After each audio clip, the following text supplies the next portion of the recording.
मेरे समस्त आदरणीय शिक्षकों एंड मेरी प्यारी छात्राओं, आज जैसा कि आप सबको पता है कि आज हिंदी दिवस है। तो हिंदी दिवस के इस पावन अवसर पर हम सभी हिंदी दिवस मनाने के लिए एकत्रित हुए हैं। हमारी आन है हिंदी, हमारी शान है हिंदी, हमारा मान है हिंदी, हमारा स्वाभिमान है हिंदी। हम बोले हिंदी, हम सुने हिंदी, हमारे रोम रोम में समा जाए हिंदी।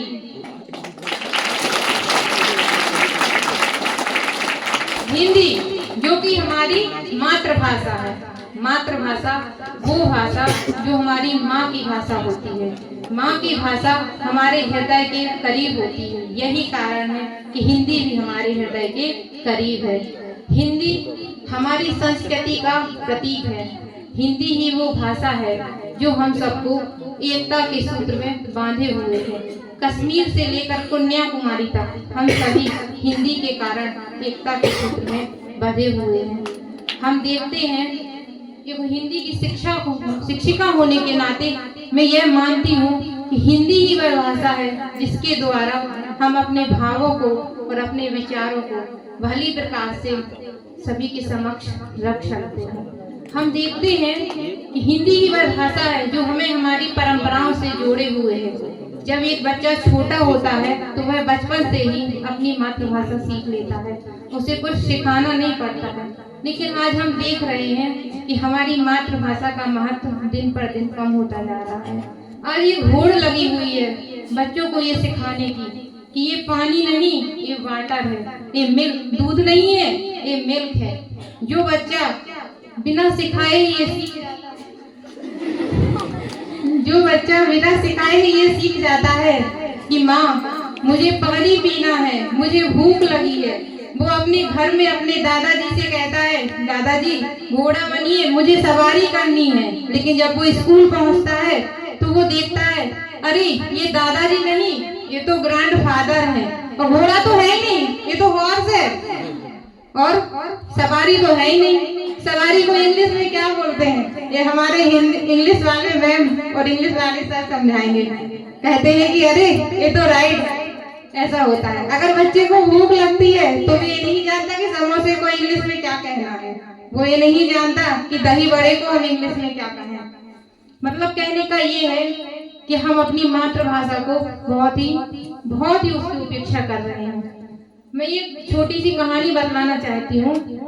हमारे जो महापुरुष स्वामी विवेकानंद जी हुए, जब वो एक बार अमेरिका जाते हैं तो एक अंग्रेज उनसे पूछता है, how are you Swami ji? तो स्वामी जी कहते हैं, मैं ठीक हूँ। तो वो अंग्रेज सोचता है कि अरे स्वामी जी को तो इंग्लिश आती ही नहीं है। तब फिर वो दूसरी बार पूछता है, स्वामी जी बतलाइए आपको हमारा देश कैसा लगा? तब स्वामी जी कहते हैं, your country is beautiful, I am so happy. अब वो अंग्रेज वो सोचता है और कहता है, स्वामी जी ये तो बताइए, जब मैंने आपसे इंग्लिश में प्रश्न किया तो आपने मुझे हिंदी में उत्तर दिया, और जब मैंने आपसे हिंदी में प्रश्न किया तो आपने मुझे इंग्लिश में उत्तर दिया। ऐसा क्यों? तो स्वामी जी कहते हैं, वो इसलिए क्योंकि आपने अपनी मातृभाषा का सम्मान करते हुए अंग्रेजी में प्रश्न किया, इसलिए मैंने अपनी मातृभाषा का सम्मान करते हुए हिंदी में आपको उत्तर दिया। और जब आपने मेरी मातृभाषा का सम्मान करते हुए हिंदी में मुझसे प्रश्न किया तो मैंने आपकी मातृभाषा का सम्मान करते हुए इंग्लिश में आपको उत्तर दिया। मैं कहती हूँ कि जब स्वामी विवेकानंद जैसे महापुरुष विदेशों में जाके अपनी हिंदी का गौरव बढ़ा सकते हैं, उन्हें हिंदी बोलने में हीन महसूस नहीं होता है, तो क्या हम अपने देश में रह के हिंदी का गौरव नहीं बढ़ा सकते?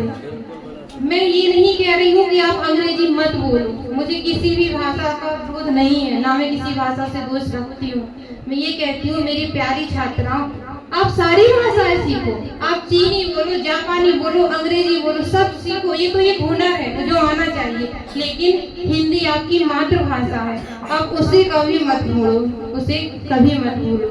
मैं अपनी वाणी को विराम देना चाहूंगी, लेकिन उसके पहले मैं कुछ चंद पंक्तियां कहना चाहती हूँ। ध्यान पूर्वक एकाग्रता के साथ सुनिए। मानव की रोम रोम